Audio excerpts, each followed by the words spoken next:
Very warm welcome to all our panelists and audience. I'm Aarushi Koundal, a senior correspondent with ETEnergyWorld. I majorly look after the renewable energy sector for the website. And today we have a very esteemed panel to discuss a very important and interesting subject. The topic of this webinar is financing the energy transition, challenges and opportunities. And to speak on this topic, we have with us Ms. Hetal Gandhi. She is the Director Research at CRISIL Market Intelligence and Analytics.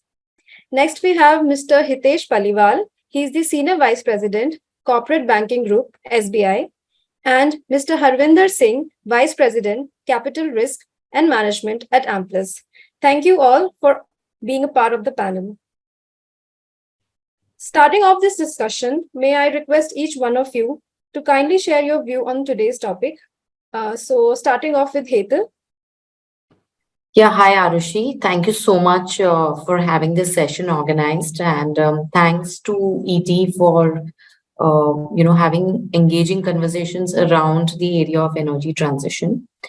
I think this entire concept of energy transition, which you mentioned, first warrants to understand, what is it that we are envisaging as a part of energy transition.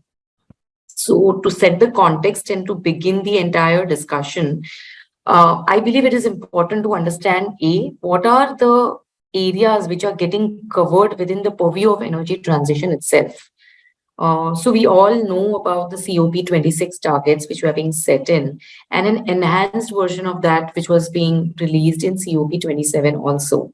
And clearly the focus areas from a government standpoint are very clearly on an immediate basis are on three paths. One, achieving 50% of India's cumulative electric power installed capacity from non-fossil fuel sources, which would also include sources like hydrogen by 2030. Second, reducing emission intensity by around 45% from 2005 levels until 2030. And third, have at least 500 gigawatt of renewable energy capacity, specifically solar and wind, to be set up by 2030. Now, apart from this, there are also a number of international developments which are happening.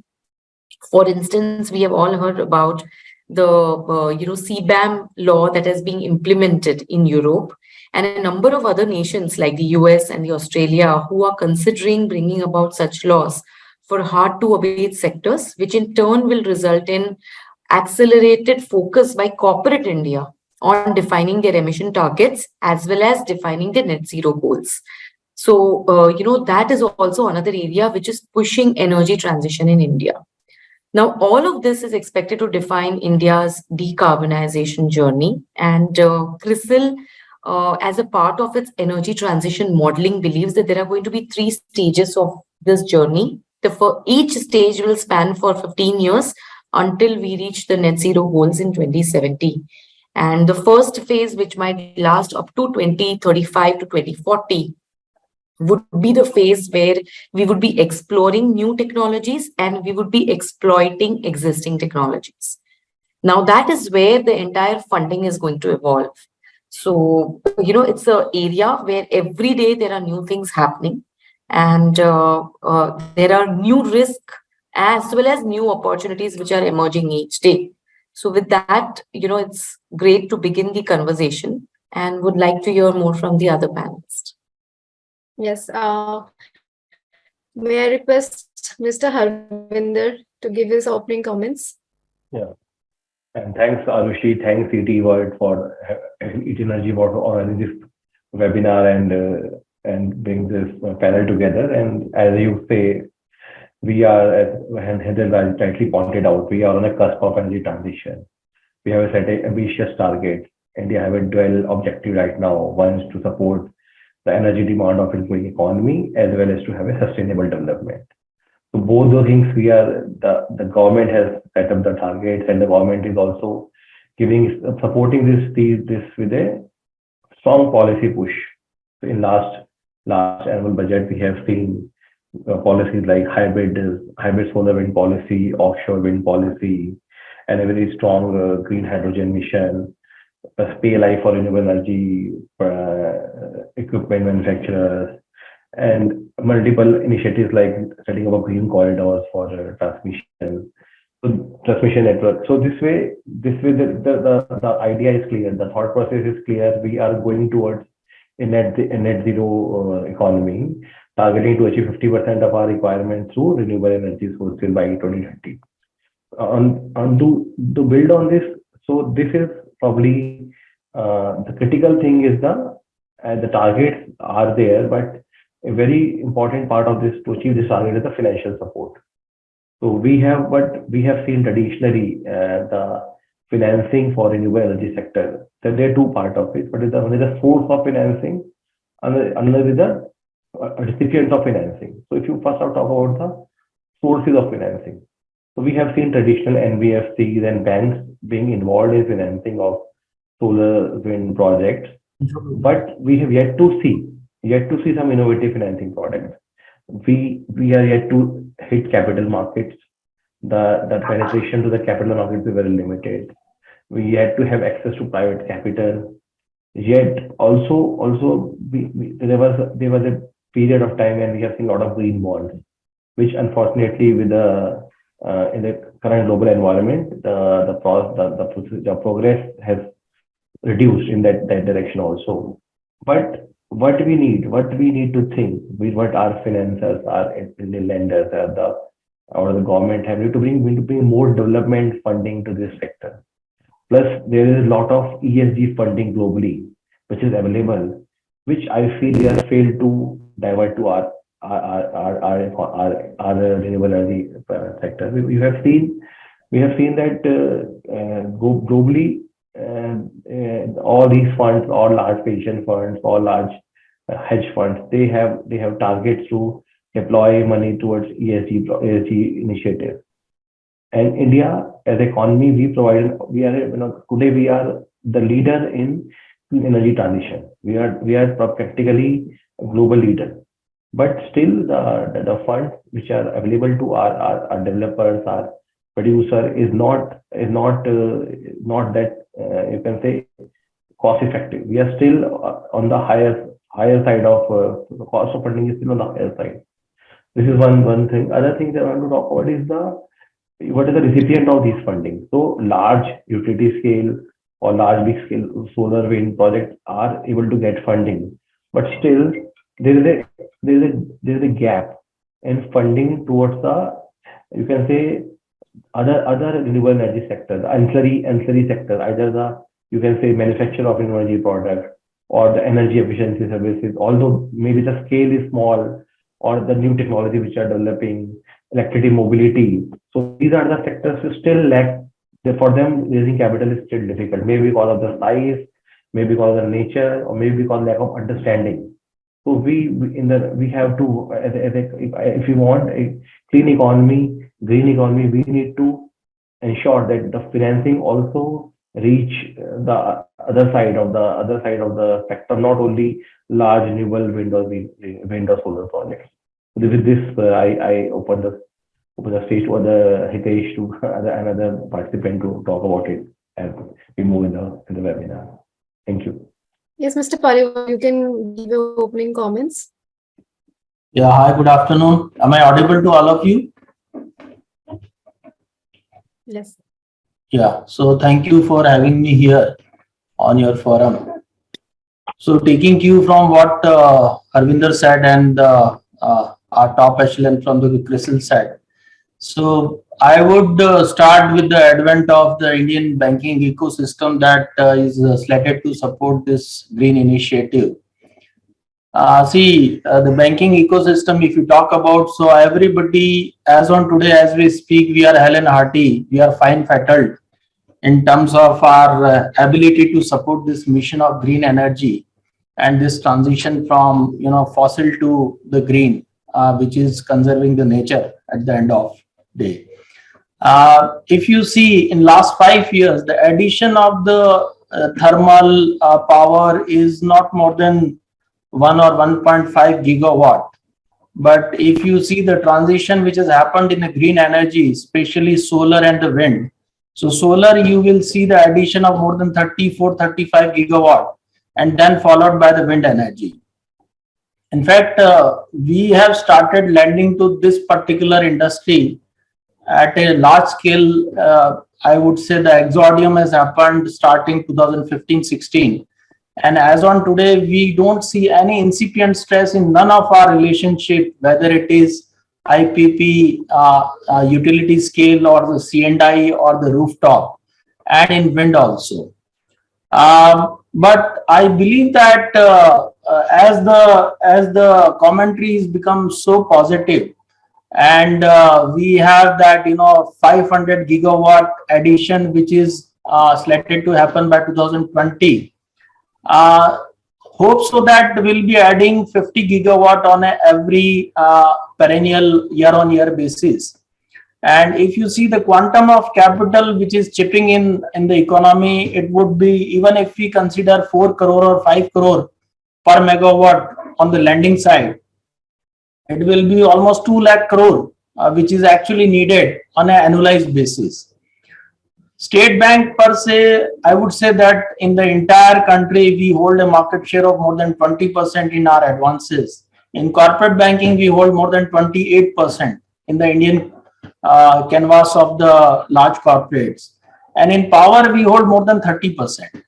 But when you see that the capacity addition which has happened so far, majority of that into the renewable sector, so you can very well imagine that the support from State Bank of India is very much there. And the headway, if you talk about, so we have large headway which is available to support this transition. If you must have read the news also that now we are taking the green bonds also. The earlier issue has already been listed on Luxembourg. And I think the green corridor for this particular initiative is very much there. The only point is that normally the fraternity wise, we see there are developers, there are private equity operators, there are strategic investors. And the mindset, we keep on sensing that it differs from pedigree to pedigree. For example, IPP is having a typical mindset that he should be executing the project, and down the line, nowadays the mentality is that he is going to monetize the project, and after a certain time, if the PLFs are good, and basis the modeling of the discounted cash flows, they are trying to earn out of it, and the horizon is quite limited. Only in the strategic investor space, like Amplus is also there, Harvinder is there. So, we have seen the limited operators, they are having a long horizon. In the private equity, we have seen the finite ability of there, and they have to, give back returns to their investors. So actually, when we come to the proposals at the fore, we observe that a lot of people comes up with a very ambitious projection in terms of whether it is how they are cranking out the PLF. For example, wind, we see that people are anticipating that they'll be getting more than 40% PLF. But in turn, we have seen our history that the current 31, 32, 30%. Seldomly we see that they are outpacing that particular PLF as far as the generation is concerned. So although we are very ambitious, but this ambition has to be very well calibrated, because ultimately we are actually sticking our neck out through a public money which is always scarce. And therefore, I think ambitions are there, but it has to be very well calibrated, and the decision should be taken with all jurisprudence. And I think as a lender, we are very well attuned to support all the long-term loans. So whether it is 15 years or 20 years, and as a lender, as everybody said, that we are always there up to the hilt, and we are a solution provider. And the people whoever are coming to the fray, they should be coming with a long-term mindset. And anyway, the sovereign initiative is very much there. The support nowadays, the green energy, green hydrogen is also coming up. We are also rolling out our policy for the green hydrogen. We have already visited few the new generation plants for the green hydrogen, for the electrolyzer, and we are observing the demand also. And I think the battery storage also, on the backward integration, if you talk about the module assembling as well as the cell manufacturing. So we are open for all of them. And a lot of Indian private promoters are also seeing that the foreign capital flowing in, Nor Fund, or whether it is US based long-term equity partners, Japanese, or the people sitting in Singapore, everybody is making beeline to take equity participation in this fray. So I hope so. The journey is very good so far, and we can extrapolate in a very positive way down the line. Thank you. So I think we have set the tone for the conversation. So let me dive deeper into it and ask you, Hetal, that where are we currently in terms of financing the transition to, green energy from coal and fossil fuels? Yeah, so I think, as I mentioned, that, the energy transition models clearly indicate that we may be able to have 47% share in our capacity by 2030, which would be renewable energy in nature. Now, a simple math, taking ahead from what Mr. Hitesh mentioned in terms of opportunities coming in the green hydrogen space, we also have opportunities that are coming up in the transportation space in the form of electric vehicles. Charging points are another areas that are emerging. And plus you are having renewable energy, both solar, wind, as well as energy storage that is emerging as an opportunity. When you club all of these activities along with investments which are happening in the back end, which is ecosystem development like electrolyzers or solar modules, you easily can see that almost 30 lakh crores worth of investments are going to happen in green energy between 2023 and 2030. This is around 7 years and roughly 30 lakh crores, which means we are talking about, a huge number on an annual basis, right? And if you look at the past similar period, which is, from 15 to 2022, these equivalent number of green investments have been in the range of only 6 to 7 lakh crore. So a simple math tells you that your green investments are going to grow up by 3 times. Now, we have done an assessment on, who put in how much money when this 6 to 7 trillion or 6 to 7 lakh crore was being spent in the past 7 years. And what we find are, the results are pretty amusing. So almost, 20 to 25% of the contribution came from equity. So, significantly higher contribution coming from direct equity. Asset monetization till date has been very, very low at around 1 to 2%. You have international investors who have come up and set up shops in India. They have contributed around 6 to 8% of the money in terms of FDI investments which have come in. So you have international players like EDF, in module manufacturing for solar, who have actually set up shops in India, and they have contributed to this 6 to 8%. You have bonds which are being issued directly by the corporates, and also external commercial borrowings which have been done. Bonds could be green bonds or normal bonds issued, and they have accounted for almost 36 to 37% of the total. In fact, they have accounted for the highest share in the total funding. That has been followed by government-led NBFCs leading NBFC lending. NBFC lending has also been around 23 to 25%. Bank finance has been very, very muted at only 8 to 10% of this incremental lending. They were continuing financing to even erstwhile projects which have been there. And B, that there has been some amount of cautiousness which has been there in the market, given that even renewable energy technologies were very, very new. And therefore, as Hitesh rightly pointed out, PLFs, comfort on PLFs crossing P90 levels has been, a concern. Plus, project finance focus has also been lower, as a result of which, only 10% of that funding has actually come through banking finance. Here, we have done both a top-down and a bottom-up approach. If I have to look at these numbers other way around, if you look at infra lending, which has happened in India, and you look at non-fossil fuel-based lending, only 8% of the power lending or less than 1% of the total infra lending has actually happened, to the non-fossil fuel-based funds. So that clearly outlines that, there has been consciousness in the market. Now, as we move ahead, we believe our confidence is going up a little. that is because your asset monetization opportunity is really improving. I think, Hitesh also mentioned that if you just look at solar and wind portfolio, number of ripe assets, which means assets which are more than 3 years in operation and are in the sweet spot in terms of tariffs, which means tariffs which are above 2 rupees, but below 3 rupees, 2 to 3 rupees band tariff. Hardly any percentage of the portfolio is in that band. As we move ahead, almost 35 to 40% of the portfolio is going to be in that band, which means that all these assets will be available either to transfer in InvITs, which can get listed or can be privately placed, or they can be, simple assets sold where international agencies actually invest in these assets. You can also have, agencies like NIIF, coming forward and investing in these assets. So we believe that, asset monetization as an opportunity is going to go up substantially. We also believe that, while in absolute terms, green bond markets and overall bond plus ECP market will continue to grow because the market itself is growing substantially, but of the total funding needs from a high of 36-37% share, they would now come down to around 24-25%.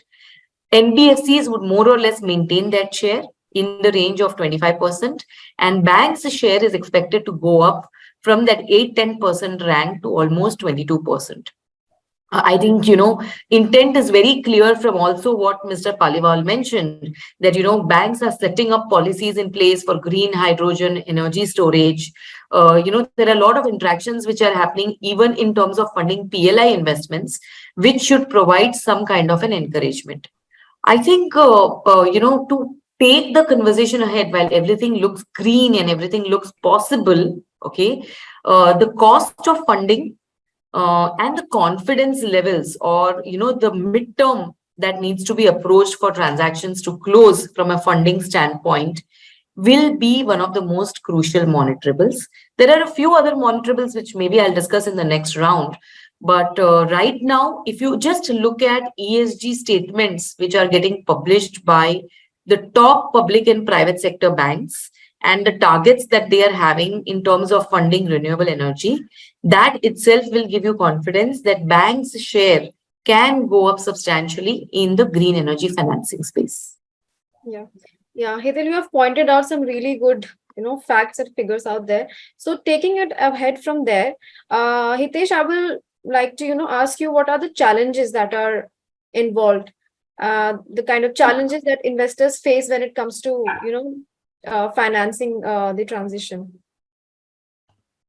Yeah, so if you see this particular ecosystem where bank is interacting with the power producer, whether it is solar power or the C&I or anybody in the wind operation. So ultimately, we are engaging into a B2B operation.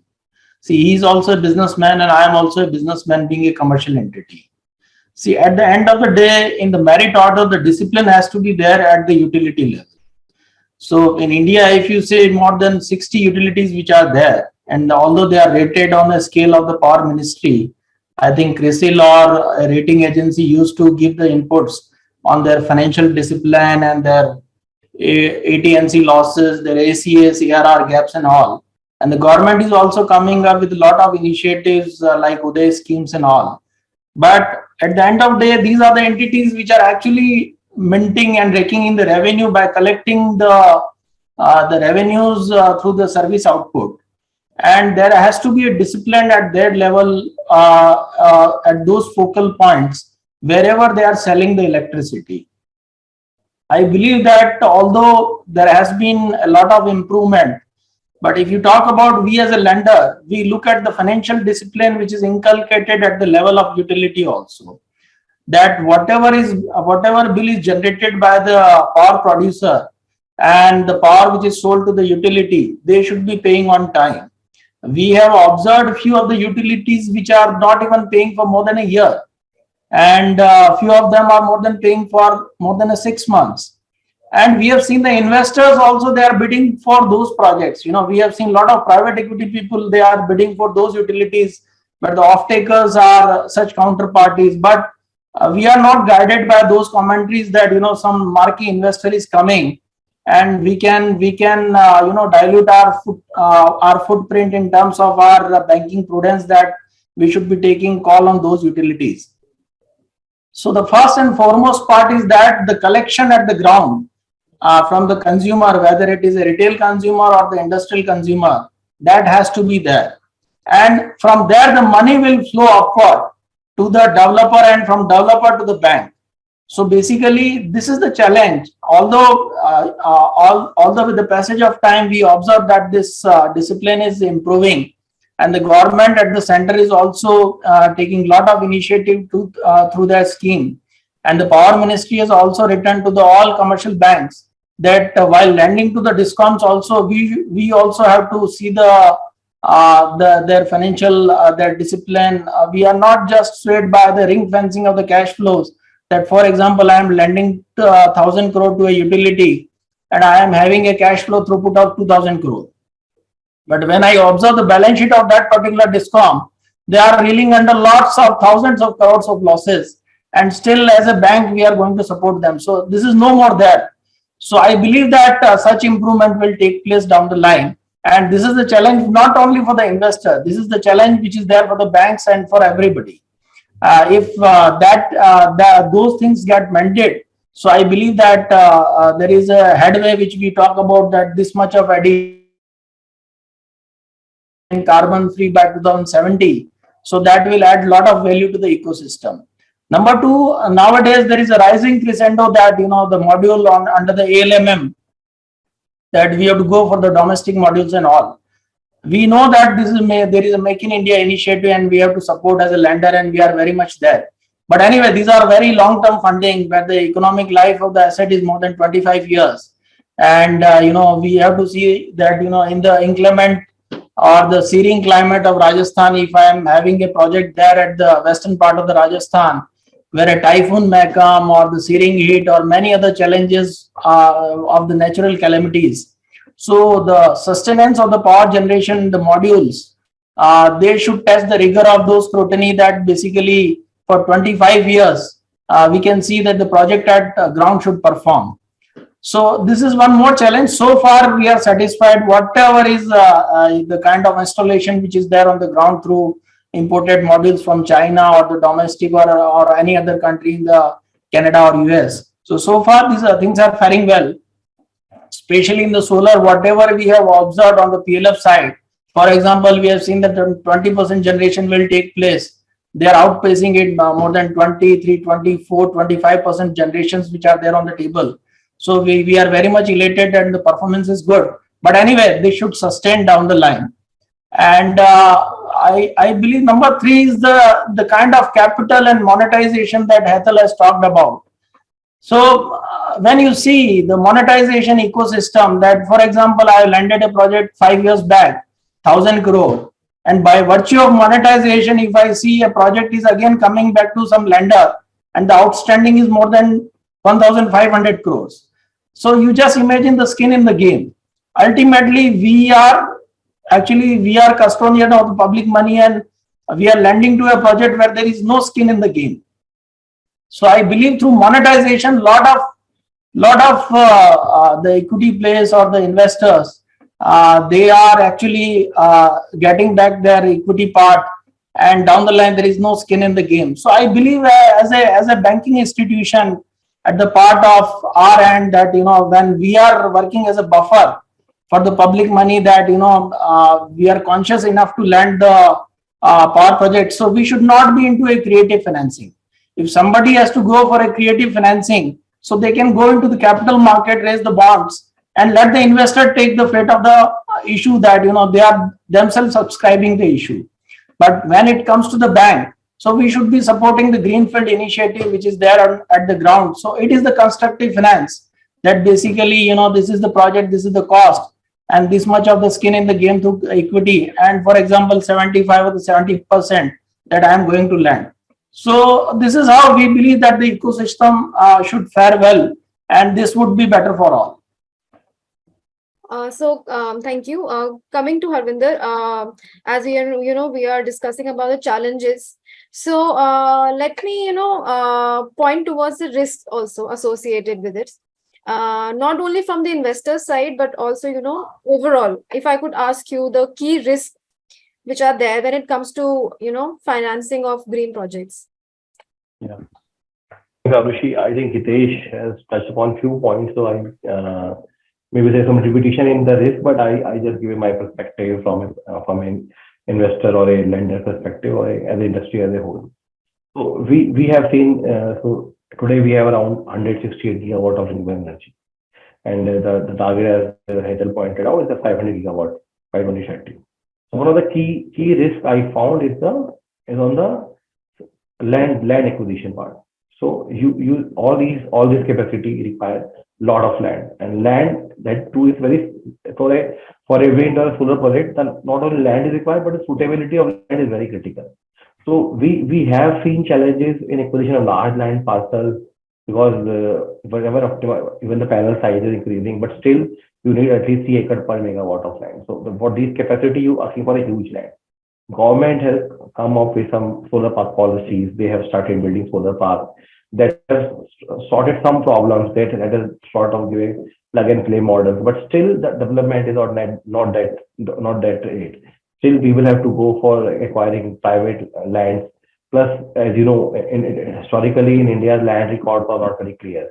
So there's a challenge in acquisition of the land, and then you have a title issue. Then the lender also have their own issues. So what could be done is to mitigate such risks, is to have a better land acquisition policies, have a ease of conversion of land for the renewable energy.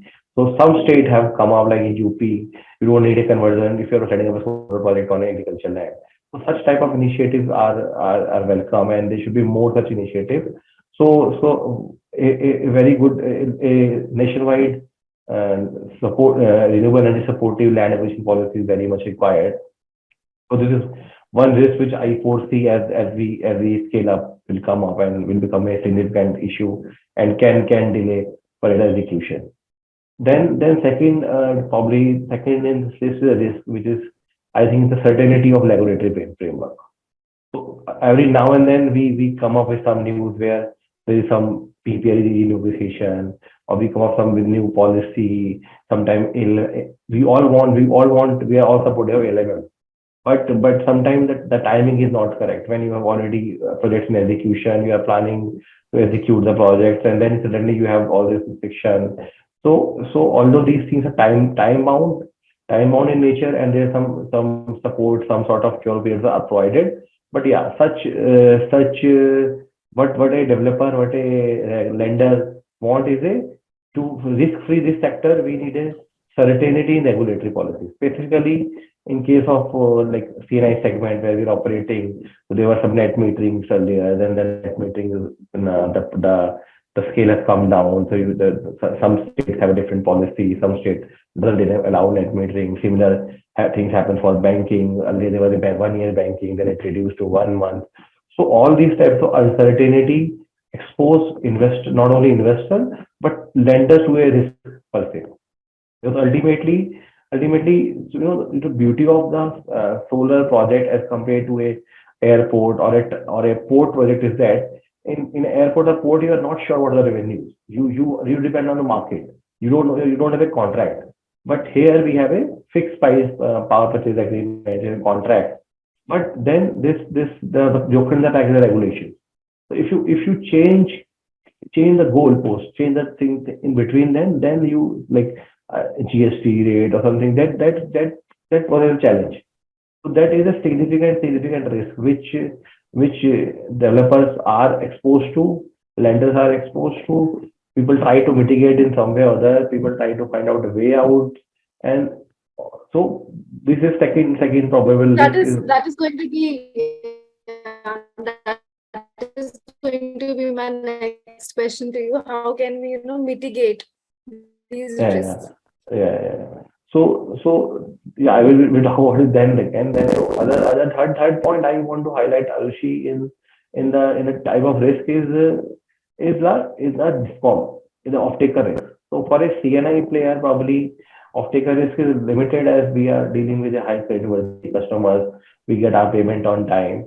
But ultimately, for a large utility player, if you see, people have seen the SECI, and the government has tried to mitigate that risk by setting up SECI, but ultimately SECI is a aggregator, and eventually the power consumers or the buyers are the DISCOM, which in turn is selling power to customers.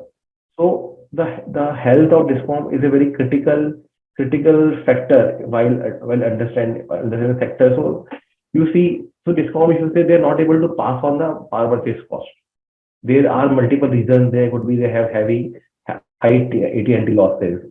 There's a lack of financial discipline. There is also even the tariff orders got delayed. So the timing of tariff, the annual tariff, either the tariff order should come annually, but in some state we have seen delays. The reason could be multiple. So the DISCOMs are still not working probably as an independent, as an autonomous agency as they should have been. So every now and then, every 5 years, we see some support from the central government or the state government to try to strengthen the DISCOMs. But somehow we are not able to sort this puzzle. And this DISCOMs are at a very critical part of this whole ecosystem, because these can actually you can say kill the return for a project. When we build a project, if somebody is and decides to have a 2 months receivable, and then he is struggling with 9 months, 12 months receivable, practically you are killing the return. The fourth about the last risk I want to talk about is the certainty of long-term financing.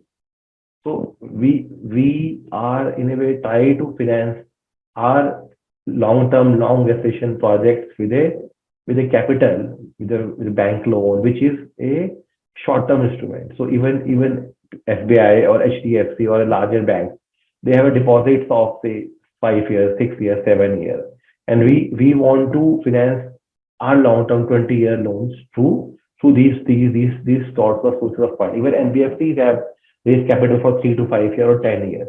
So there's always a mismatch which lead to a higher cost for long-term financing. And also we have floating interest rate loans.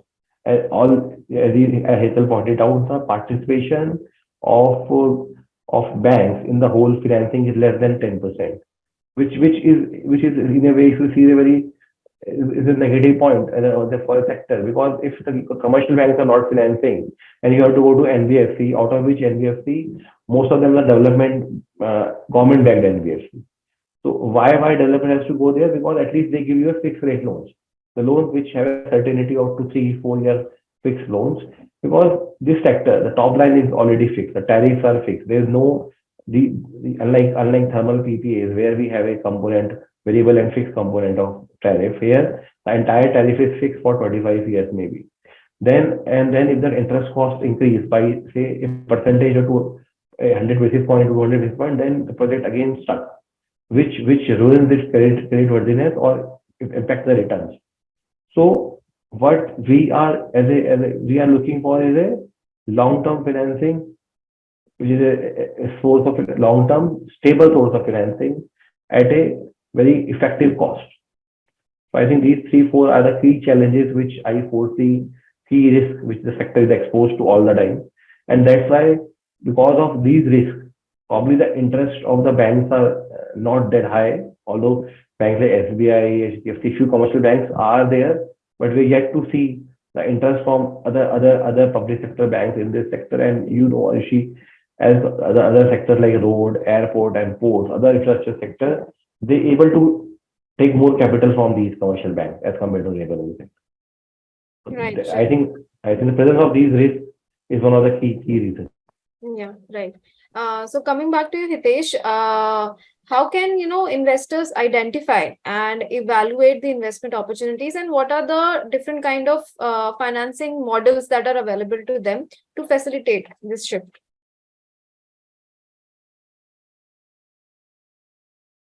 For investors, the sanctity of the contract is the biggest thing. So as Harvinder said that the beauty of renewable energy, where there is a commitment which is there for 25 years as far as power is concerned. Anyway, he is commented on the cost of capital also. For that, you can imagine our position that the deposits are always floating. And we have seen the failure of Silicon Valley Bank because they have deployed the money into the long-term instruments on a fixed rate, and ultimately the US Fed has increased the rates, and finally the bank went belly up. But anyway, this is set aside, and the sanctity of the contract is the biggest thing for the developer. And as we speak, so when we say that the installation has to happen, so it is not any creative rocket science that we observe at the ground zero as far as banking ecosystem is concerned. It's just a we have to assess a project. We have to observe the soundness of the capital structure and the viability of the project, that at a certain assumption, the DSCR or debt servicing capability of the project should be there. And analyzing the sensitivity also, the investors, most of the investors are making beeline that, under the restrictive payment conditions, they should be given a headway, that after meeting certain DSCR, they should be given a free willing that they can draw the money and they can pay back to their investors.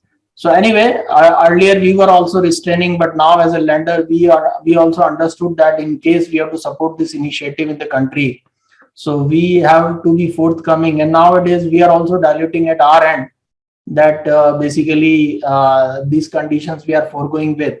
And after testing all those covenants, we are allowing investors to draw the money on a quarterly or a half-yearly basis.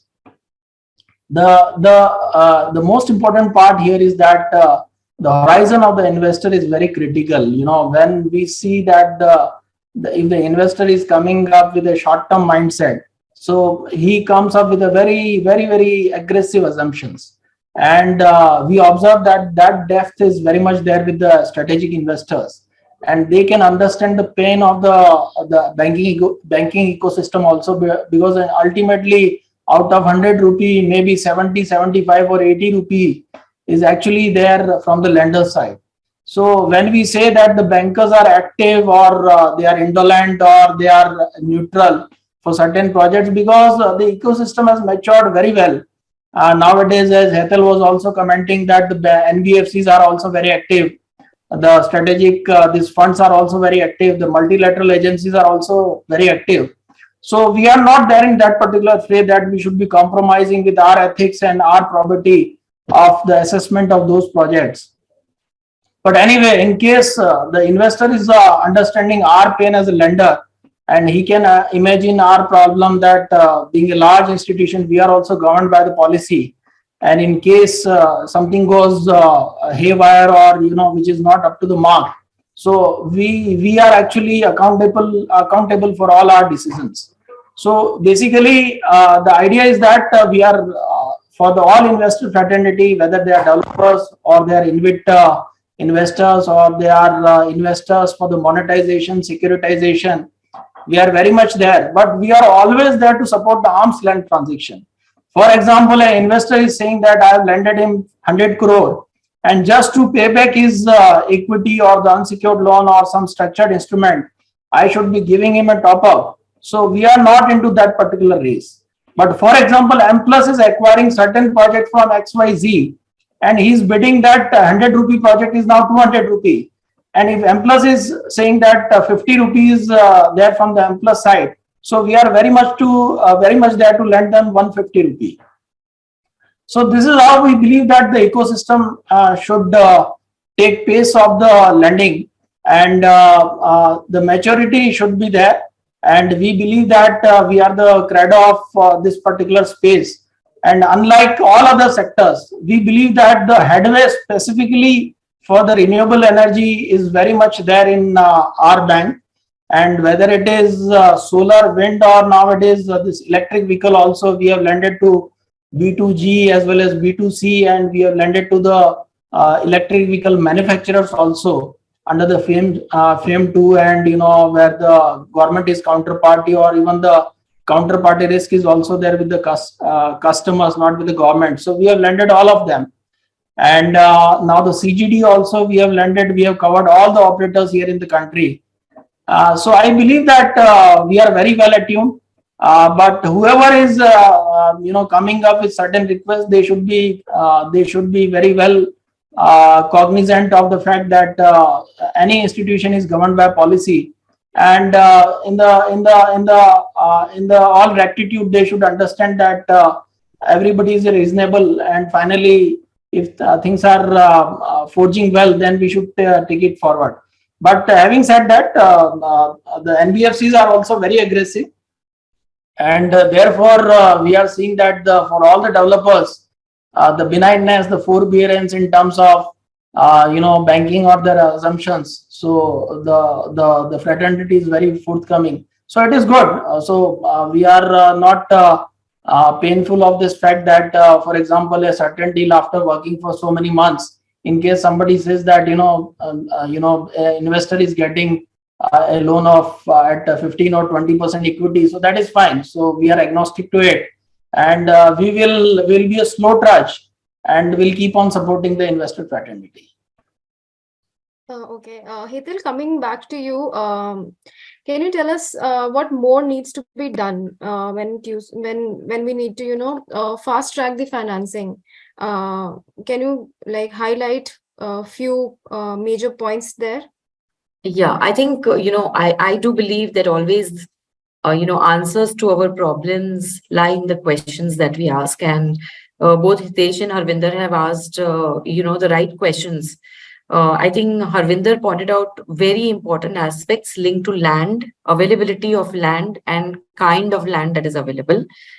He also pointed out about health of the ecosystem, which is the role that discoms play, in the overall ecosystem. And last but not the least, regulatory clarity and certainty, both these aspects. And, there are lessons that we can learn from other infra segments in which we have seen government taking very strong corrective actions. I do believe that, power is a relatively more complex sector, and government has taken actions in terms of, implementing the RDSS scheme, giving incentives to discoms to actually correct their P&Ls and balance sheets, be more transparent, and also invest in infrastructure which will improve their efficiency such that AT&T losses actually come down. India being at around 23-24 odd percentage, whereas global benchmarks would not be more than 7-8%. So we have a long room to cover over there, where also government has identified those problems and is factoring or focusing on that. But, as Harvinder mentioned, there are problems which may arise in the future and are also becoming critical as on today as we speak. Wind energy projects execution has been impacted because availability of land has been a concern. Hitesh, on the other hand, spoke about skin in the game. And if you look at road sector, which is a classic example where we went through stress and government actually said that we will keep our skin in the game along with the promoters. And we came up with a hybrid annuity model where government also invests and is an equal stakeholder. So, can we think about a mechanism where, for energy transition linked green projects which are being classified, government has skin in the game. The skin in the game can be either through, equity contribution that comes up from agencies like MNRE or SECI or the state discoms with whom the PPA is getting signed, or skin in the game can also be through giving a guarantee on availability of land. So before the project is being bid out, there are 3 probable areas of land which are shortlisted tentative for that project, and or the person or the entity that is bidding gives proof of already land being available with them. Okay, combination of this two can actually enable to solve this very big risk that investors would be looking at. Point number 1. Point number 2, I think, we spoke about, the health of the ecosystem. So I believe that there is no solution to privatization of discom. While RDSS as a scheme will enable and will push discoms to reduce their losses, to increase tariffs on time, to not give undue subsidies, there are going to be years of political pressure. We are, as Mr. Modi has always mentioned, that we are Every year is an election year for India. And that is true even when it comes to the state governments. There is either a municipality election or a state election because of which freebies will continue to be distributed, which in turn will never allow DISCOM to be perpetually healthy.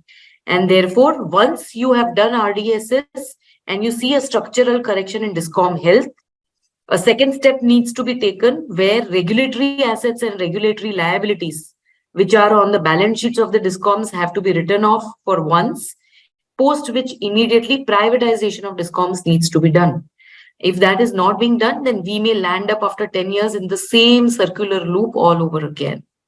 So I think, the health of the ecosystem will be maintained when this is being done. And last but not the least is, the kind of financing that is available. And there has to be mechanisms by which project finance departments of banks are being revived. Banks cannot be focusing only as retail lending entities. So there has to be allocation of funds specifically on the project finance side of it. And a strong push also needs to be given to entities like NAPFID so that they in turn are taking that long-term bet that Harvinder was talking about, that, we are getting finance only for 5 to 6 years, 7 years, resulting into cash flow mismatches. Instead of that, if we get 15-year long-term finance, then it is a much, much more sustainable place to be in. So, the role that the government and even the RBI plays in ensuring that availability of project finance is, there will be an important monitorable. And I believe that is one of the most important monitorables. All the others do have answers and can be, corrected. But, this having project finance available for a long tenure period, it's not an easy job. It takes years to establish institutes like that. So, that will be very, very crucial from a overall sustainability perspective in terms of the kind of growth that we are looking at in terms of investments. Last but not the least, I think regulatory clarity. And I would say if you look at the number of regulatory actions and the proactiveness with which central government has taken regulatory actions has been very, very good. But my problem lies in that we are finally a country or 28 countries within one country. And that is also one of the bigger issues that impacts the power sector specifically, which is going to be the largest contributor in energy transition. And, while, for example, in green hydrogen, ISTS charges have been waived, but state level charges, are not being spoken about. Banking policies are changing almost on a daily basis across states. And there are states which are having opposite philosophies in place. For example, Uttar Pradesh as a state is ready to enter into power banking arrangements with other state DISCOMs also.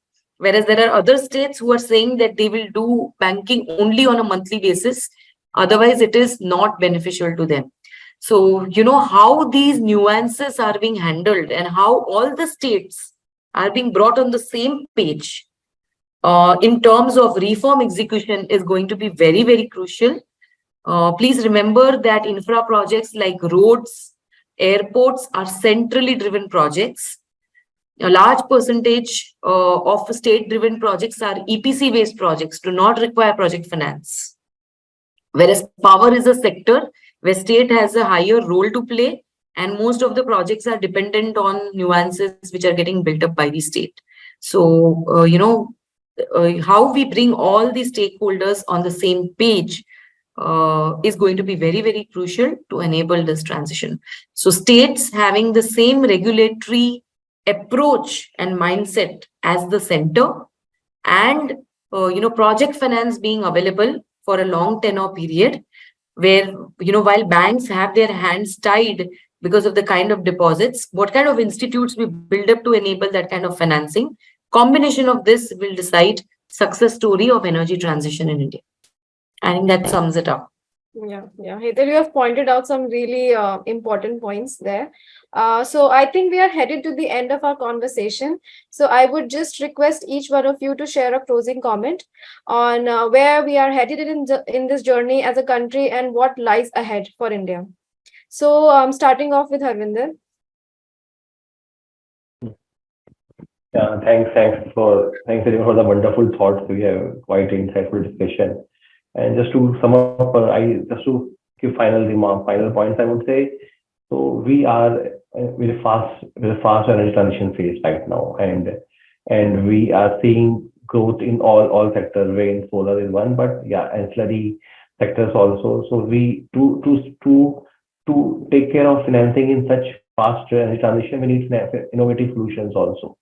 So one such product could be in which we have not talked about much in this discussion, but yeah, I feel that is very less not used properly in current Indian market, which is a very good product for recycling the capital, and it's also have a good corporate governance norms. It is a good disclosure policies, which is as good as a listed company. So I think future we will see more in it, which help to churn the capital, also help to give a long-term financing for the at least operational projects. And other point I want to talk about is just to that we also need to have financing or solution towards the demand side, like towards like the consumption side, either in the energy efficiency space or on the electric vehicle space. Or, so we have to electrify our mobility to as much as possible. So these are the few things we have to see, and we will see more action in the ancillary sectors also as we move ahead. That's all. Thanks so much. Yeah. Hitesh, would you like to add to this? I think you are on mute. Am I audible? Yes, yes. See, I'm sitting in Delhi, so we keep on sensing our pain that the AQI is very high because daily, up down merry-go-round from home to office and office to home.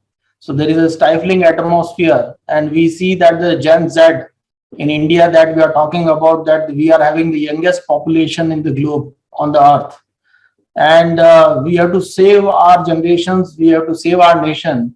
And therefore, this ESG initiative, which is a sovereign initiative, and Glasgow and COP26 and various commitments. So I believe that these are very serious commitments, and it is there for the society.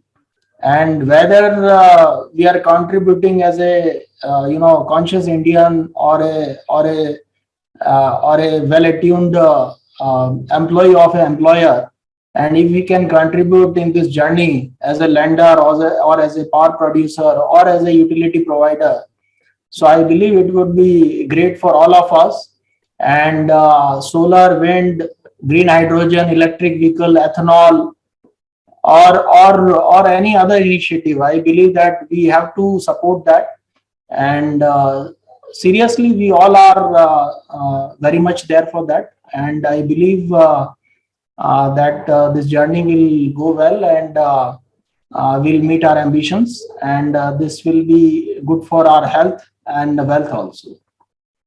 Thank you. Hetal, your closing thoughts?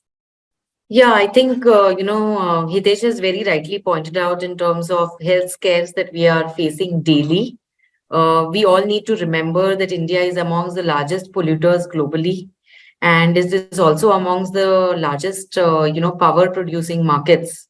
So in both those areas, we are in the top 5, and we are also the most populous country in the world, which is going to, with a young population, which is going to result in a good growth rate trajectory for India. So, 6% GDP growth might keep us also the fastest growing economy for some time now. So while we are growing, how do we ensure that we grow sustainably is the question that today is posed in front of the country.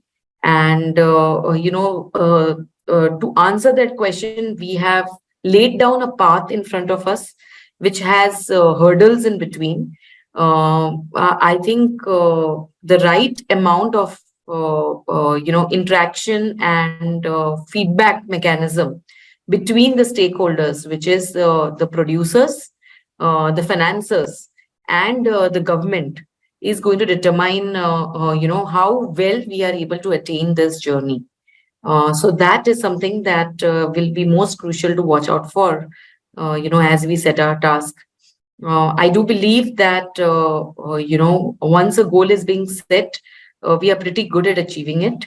So I'm hoping that, the forecast that CRISIL has set out with in terms of having at least 47% of the total capacity being renewable based by 2030 is certainly going to be achieved. Thank you. It was a very interesting discussion. Thank you all for your time.